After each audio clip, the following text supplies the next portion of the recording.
আল্লাহ আমাদেরকে সৃষ্টি করেছেন সৃষ্টির সেরা জীব হিসাবে, এবং সেই জন্যই আমাদের কর্তব্য শুধু যে মানুষের বিপদের পাশে দাঁড়ানো তা নয়, আল্লাহর সৃষ্টি প্রতিটি সৃষ্টির পাশে আমাদের দাঁড়ানো।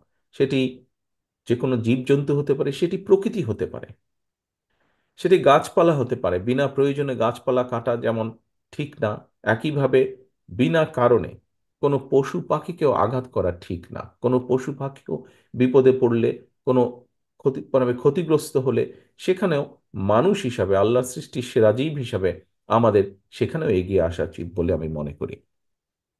প্রিয় উপস্থিতিবৃন্দ, আজকে আমরা কয়েকজনকে বি- বিগত স্বৈরাচার আন্দোলনে কয়েকজনকে, যারা আহ, মাঠে ছিলেন, এরকম কয়েকজন মানুষকে আমরা সহযোগিতার জন্য চেষ্টা করছি।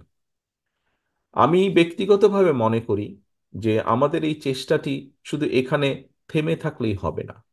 এখানে আজকে দুজন ব্যক্তি, দুজন তরুণ আমাদের সামনে বক্তব্য দিয়েছে। একজন আলামিন নামে একজন বক্তব্য দিয়েছে। আলামিন তার বক্তব্যে বলেছে যে ডাক্তার তাকে বলেছে হয়তো আর কিছু করা সম্ভব নয়। তবে আমি এখানেই হাল ছেড়ে দিতে চাই না। আহ, আজকে আমরা এখানে হয়তো হুইল চেয়ার দিচ্ছি কারণ তাদের কোনো কারণে তারা পঙ্গুত্ব বরণ করেছেন। সায়েন্স বর্তমানে অনেক দূর এগিয়ে গিয়েছে।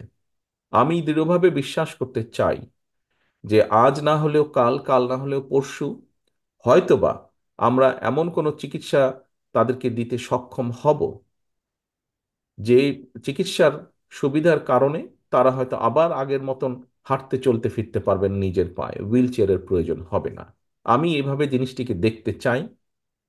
আমি এভাবে জিনিসটিকে দেখতে চাই। আজকের শুধু এই 10 জন নয়, সারা বাংলাদেশে এরকম বহু মানুষ আছে যারা আত্মত্যাগ করেছেন।